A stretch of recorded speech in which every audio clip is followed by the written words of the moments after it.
शादी के 10 साल बाद पति ने बांझ कहकर तलाक दे दिया। मैं अपनी माँ के पास वापस आ गई।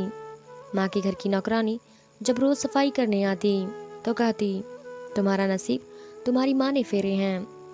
उसकी बात सुनकर मैं हैरान हो जाती कि ये कहती क्या है। लेकिन एक दिन माँ की तबीयत बहुत खराब हुई थी तो सब उन्हें अस्पताल लेकर गए। मैं पैसों के लिए माँ के कमरे में गई तो कमरे में जाते ही मेरी नज़र ऐसी चीज़ पर पड़ी कि मैं बेहोश हो गई, क्योंकि वहाँ पर तो मेरा पति सुबह घर से निकला पर अभी तक नहीं आया था। अंधेरा होने को था और बादल भी चमक रहे थे। आसमान पर चमकती बिजली दिखाई दे रही थी और फिर हर थोड़ी देर बाद बिजली की कड़क सुनाई देती। यह सब देखकर मुझे बहुत डर लगता, मुझे अजीब भी लगता और फिक्र भी होती कि वह अभी तक घर क्यों नहीं आए। काफ़ी रात हो गई है। कुछ देर बाद अजीत घर आए तो उन्हें देखकर मेरे दिल में जान आई। डर के मारे मेरे आंखों में आंसू आ गए थे। अजीत ने मुझे रोता हुआ देखा तो पूछने लगे, तुम रो क्यों रही हो? अजीत के सवाल पर मुझे बहुत गुस्सा आया था। मैंने कहा, इतनी रात हो गई है, मुझे आपकी फिक्र हो रही थी और ऊपर से ये बारिश और बिजली का कड़कना, मेरा तो दिल बैठा जा रहा था। अजीत ने मेरा हाथ पकड़ लिया और कहा, तुम मेरी इतनी फिक्र क्यों करती रहती हो? मैंने कहा, अजीत मैं आपसे प्यार करती हूँ। अजीत ने मेरा हाथ पकड़ते हुए कहा, मगर मुझे तो तुमसे नफरत हो गई है। तुमने 10 साल की शादी में मुझे दिया ही क्या है? औलाद की ख्वाहिश मुझे अंदर ही अंदर खाए जा रही है। मगर हमारी शादी को कितने साल हो गए हैं पर तुमने मुझे एक औलाद ना दे सकी।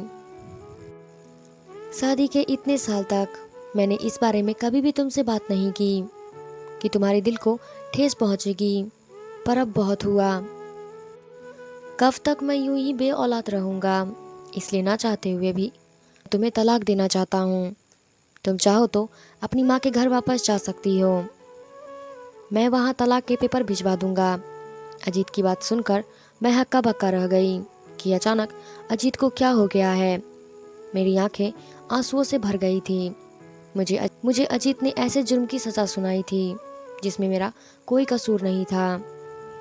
मैं पूरी रात सोते रही और जब सुबह हुई तो मैंने अपने कुछ ज़रूरी सामान को पैक किया और बिना किसी से कुछ कहे अपने मायके के लिए निकल गई। मायके जाते हुए मैं सोच रही थी कि अगर माँ को पता चलेगा कि मेरे पति ने मुझे छोड़ दिया है तो उनके ऊपर क्या गुजरेगी। यही सब सोचते विचारते थी मैं अपने मायके पहुँच गई। सुबह का वक्त था। मैंने देखा पापा पेपर पढ़ रहे थे। मुझे देखते ही मेरे पास आए और पूछने लगे, क्या हुआ मानसी, तुम इतनी सुबह, सब कुछ ठीक तो है ना? मैंने कहा, नहीं पापा, कुछ भी ठीक नहीं है। अजीत ने मुझे छोड़ दिया है, वह मुझसे तलाक लेना चाहता है। मेरी बात सुनकर पापा वहीं पर गिर पड़े थे। माँ किचन में थी। पापा के गिरने की आवाज़ सुनकर वो दौड़ते हुए आई। हम जल्दी से उन्हें अस्पताल लेकर गए। डॉक्टर ने बताया कि अटैक का दौरा पड़ा है। डॉक्टर ने कुछ दवाइयाँ दी और कहा, इनका बहुत ख्याल रखना होगा। हम दवाइयाँ लेकर पापा को घर लेकर चले आए। घर आने के बाद मैं बहुत शर्मिंदा थी कि मेरी वजह से पापा की तबीयत खराब हो गई। माँ ने मेरे चेहरे को पट लिया था। मानसी, यह सब ऊपर वाले का करम है, तुम फिक्र मत करो, कोई कसूर नहीं। तुम तो पहले ही इतनी बड़ी सजा से गुजर रही हो। सांत्वना देते हुए मुझे बहुत समझाया था। उस दिन से मैं माँ और पापा की सेवा करने में जी जान लगा दी थी। पर मैं जब भी अकेली होती तो फूट फूट कर रोती कि मेरे साथ यह क्या हो गया है। जो पति मुझसे इतना प्यार करता था, अचानक उसने मुझे छोड़ दिया। हाँ, मैं मानती हूँ कि मैं बांझ थी, पर उसने एक बार भी इस बारे में बैठकर मुझसे बात तो की होती। खैर, मेरे दिन कुछ इसी तरह गुजर रहे थे। एक दिन मैं अपने कमरे में बैठी थी, तभी हमारे घर की नौकरानी मेरे कमरे की सफाई करने आई। उस वक्त रो रही थी। वो मुझे रोता हुआ देखकर कहने लगी, दीदी, एक बात कहूँ? मैंने कहा, कहो, क्या बात है? उसने कहा, दीदी, मुझे आजकल के लोगों को देखकर बहुत हैरानी होती है कि वो किस तरह के लोगों को बर्बाद होता हुआ देखकर खुश होते हैं। मैंने घबरा कर पूछा, क्या मतलब है तुम्हारा? उसके बाद उसने जो कहा, मैं सन सी रह गई थी। उसने कहा, दीदी, आपकी इस हालत की जिम्मेदार आपकी माँ है। वो आपको इस हालत में देखकर बहुत खुश होती होगी। उसकी बात पर मैं झट से बिस्तर से उठकर बैठ गई। मैंने घबरा कर कहा, तुम यह सब क्या बोल रही हो? उसने कहा, मैं जो कुछ भी कह रही हूँ वो बिल्कुल सच है। अभी वह मुझे कुछ पता ही नहीं थी कि तभी अचानक मेरी माँ उस कमरे में आ गई और वो नौकरानी को गुस्से में घूरने लगी। माँ ने कहा, तुम यहाँ पर बैठकर बातें कर रही हो तो बाकी काम कौन करेगा? उठकर जाओ और काम करो। नौकरानी के जाने के बाद माँ ने कहा, मानसी, नीलम से ज़्यादा बात मत किया करो। यह एक नंबर की झूठी और मक्कार औरत है। यह के घर की आधी अधूरी बातों को सुनकर इधर उधर बातें फैलाती है। मैं कहा, माँ, पर नीलम तो शक्ल से ऐसी नहीं लगती। न जाने मेरी माँ को नीलम से किस बात की चिढ़ थी। उन्होंने कहा, तुम शक्ल सूरत पर मत जाया करो। से तो अजीत भी तुम्हें बहुत अच्छा ही लगता था ना? याद है ना तुम अजीत के प्यार में कैसे पागल हुई थी?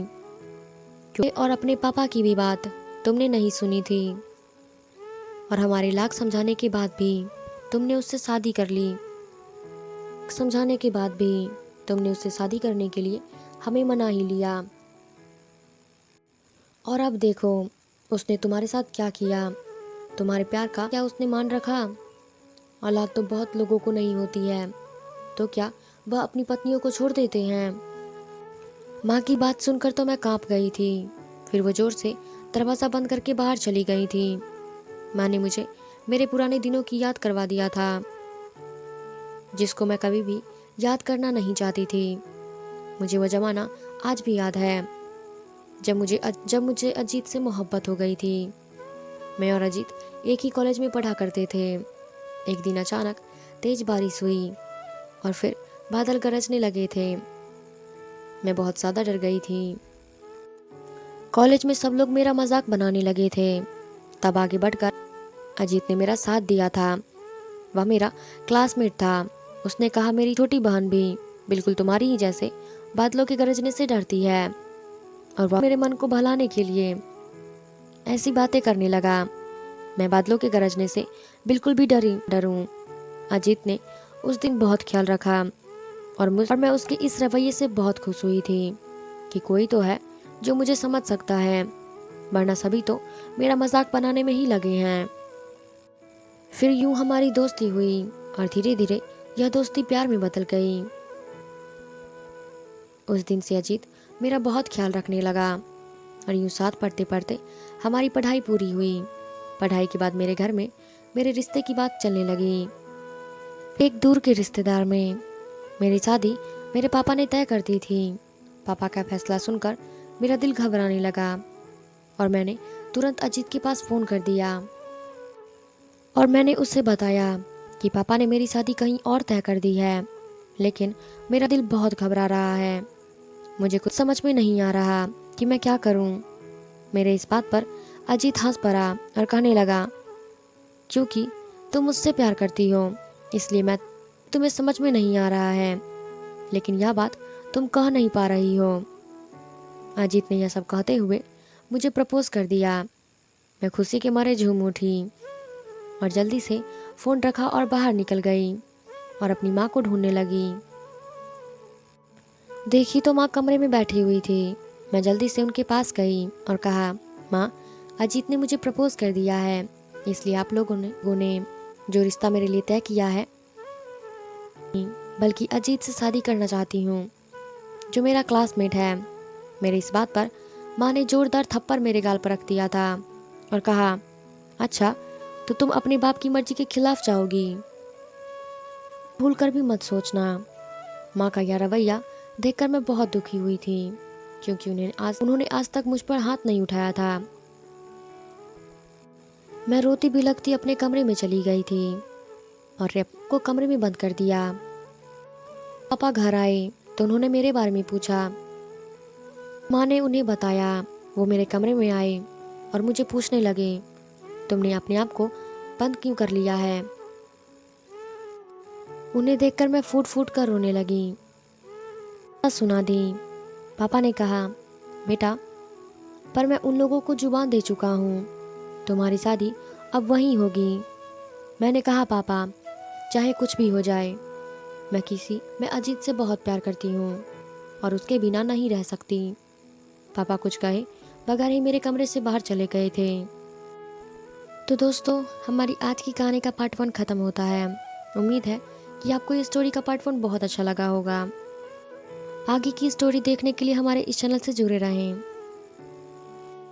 और अगर ये आपको स्टोरी अच्छी लगी हो तो प्लीज़ एक लाइक भी कर दीजिएगा। कहानी सुनने के लिए धन्यवाद।